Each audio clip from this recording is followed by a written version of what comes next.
Terima kasih Anda masih bersama kami. Kita masih membicarakan dugaan kecurangan pencoblosan surat suara ilegal dan kita masih bersama dengan Wakil Ketua TKN Prabowo Gibran Habibur Rahman, juru bicara TPN Ganjar Mahfud Ciko Hakim dan mantan anggota KPU I Gusti Putu Arta. Mas Habib, saya kalau lihat lagi postingan dari akun Instagram Haji_Gus_Mahzun, itu terlihat tulisannya seperti ini kalau boleh saya bacakan ya. Parah titik-titik sangat disayangkan. Salam hashtag satu putaran, hashtag Prabowo Gibran, hashtag alap-alap Jokowi, @pengikut, @sorotan, Saraswati, Prabowo Subianto, Dodi S, Gibran Raka Buming.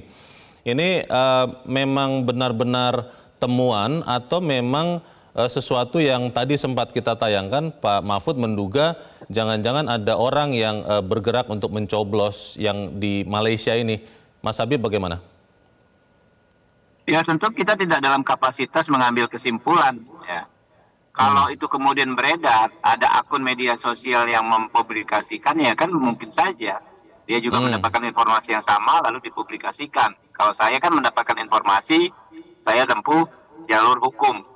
Kita membuat laporan resmi ke Bawaslu RI dan kami mengirimkan tim resmi juga ke Malaysia supaya kasus ini bisa segera terungkap. Nah, terungkapnya gimana? Segeranya itu apa maksud segera? Menurut saya segera itu harus sebelum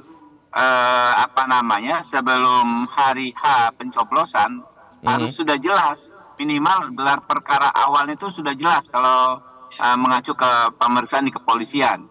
Nah, kalau sekarang ini kan sebetulnya kan kalau kami ya meyakini dari fakta video, kemudian dari pertemuan dengan duta besar dan lain sebagainya, ada satu kesimpulan bahwa peristiwa tersebut benar terjadi. Ya, peristiwanya ada, tetapi siapa yang melakukannya kan kita belum belum bisa saling judgement. Kayak sebagaimana penyidikan perkara pidana biasa, ini kan pidana pemilu ya, deliknya sudah ada. Tetapi siapa tersangkanya itu kan yang belum jelas. Karena itu nggak boleh kita saling tuduh, ya kan ya. Dan penyidikan ini kan sebenarnya sederhana. Dari rekaman jejak digital yang di barcode satu, ya kemudian dari komunikasi. Tinggal saja nanti ditindaklanjuti sama penyidik. Nah ini yang sekarang sebetulnya kami menunggu juga Bawaslu sikap resminya disampaikan seperti apa. Kami dalam waktu dekat ya. Kemungkinan besok sore kami minta waktu audiensi juga dengan Bawaslu. Baik. Jadi saya ingin bertanya ke Mas Habib.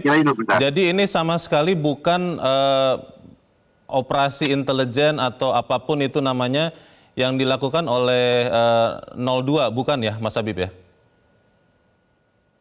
Ya silahkan saja, nanti kan bukti yang menilai gitu kan. Kalau kami tentu membantah. Saya bertanya ini Mas Habib. Itu, karena ini Saya hanya bertanya iya atau tidak begitu. Iya, tentu kami sangat membantah gitu kan. Oh tidak ya, jadi 02 tidak melakukan ini ya Mas Habib ya? Halo? Pasangan 02 tidak melakukan ini berarti ya? Anda dengarkan, saya dengan tegas membantah kalau Anda menuduh seperti itu. Gitu. Bukan, saya bertanya Mas Habib. Iya, kalau ada makanya saya menjawab. Baik, gitu loh. baik. Karena kemudian saya harus bertanya ke Mas Ciko. Mas Ciko, pernyataan Pak Mahfud itu kan mengatakan bahwa ini bisa saja orang lain yang melakukan. Saya bertanya begitu ke Mas Habib karena kan tadi akhirnya kalau logika normalnya ya karena Mas Habib yang pertama kali melaporkan ke Bawaslu, jangan-jangan bisa juga tidak. Saya yakin tidak. Nah pertanyaannya bagaimana kemudian penjelasan hal ini bisa dilakukan oleh tim 02, tim 03 juga Mas Ciko? Nggak bisa, ini kan semua masih dugaan. Jadi dugaannya ini kan bisa ada A, B, C, D, E, F, G. Banyak kemungkinan. Ini kan salah satu yang kita, banyak kemungkinan. Iya kan, tadi saya tambahkan, bisa jadi juga adalah ini tujuannya mendiskreditkan pemilu secara keseluruhan, bukan hanya paslon, ya kan, bukan hanya paslon 3. Dan apakah ini bisa juga ini dilakukan seperti yang dugaan masyarakat pada umumnya yang umum beredar kan pastinya kan yang curang adalah yang dicoblos surat suaranya. Kita jujur aja itu kan yang beredar ya kan. Tapi kan juga harus ada juga kemungkinan lain, juga banyak yang berpikir bahwa bisa jadi ini untuk mendiskreditkan ya kan, karena surat suaranya jumlahnya berapa sih dan lain-lain, videonya sepenggal. Artinya ini masih dugaan. itulah kenapa saya menegaskan, Bung Habib juga saya tadi dengar juga menegaskan bahwa kita ingin ini betul-betul diusut tuntas, minimal sudah ada tersangka dan sudah ada alur gelar perkaranya seperti apa sebelum pencoblosan, karena ini agar supaya lebih jelas dan tidak menimbulkan pemikiran-pemikiran yang liar kemana-mana. Mas Ciko, saya harus tanya juga kepada Anda. Pencoblosan yang ilegal ini dilakukan atau tidak oleh pasangan calon 03? Ya pasti enggak lah. Ya, tidak ya? Jawabannya kan pasti enggak dong dari pihak saya. Yang pasti saya karena kan yang dicoblos salah satunya kan paslon 03 di kertas surat suara itu. Tidak pernah berpikir untuk di tim ya. Saya ini kan juru bicara TPN, artinya saya mengatasnamakan TPN ya, Ganjar Mahfud.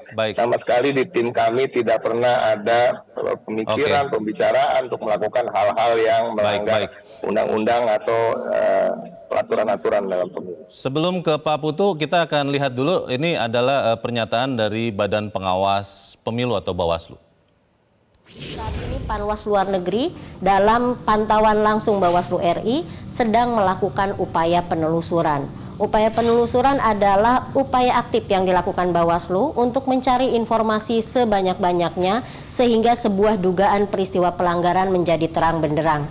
Dalam konteks ini perlu dipahami bahwa karena keterbatasan dan perbedaan yurisdiksi hukum negara, maka Bawaslu bersama-sama dengan atase kepolisian yang ada di KBRI. Pak Putu, kalau melihat pernyataan Bawaslu barusan, ini kita tentunya sama-sama berharap bahwa Bawaslu segera bergerak dan segera ada kepastian video itu yang tadi sudah dikonfirmasi oleh Mas Habib bahwa benar itu terjadi di Malaysia dan benar terjadi menjelang pemilu 2024 ini, itu ketahuan jelas siapa yang melakukan. Tapi kalau menurut pengalaman Anda, Pak Putu, ini bisa tidak diketahui katakanlah sebelum tanggal 14 Februari pencoblosan? Sangat bisa. Saya ingin menjernihkan ini agar bisa lebih jelas. Saya sepakat bahwa fakta ini terjadi.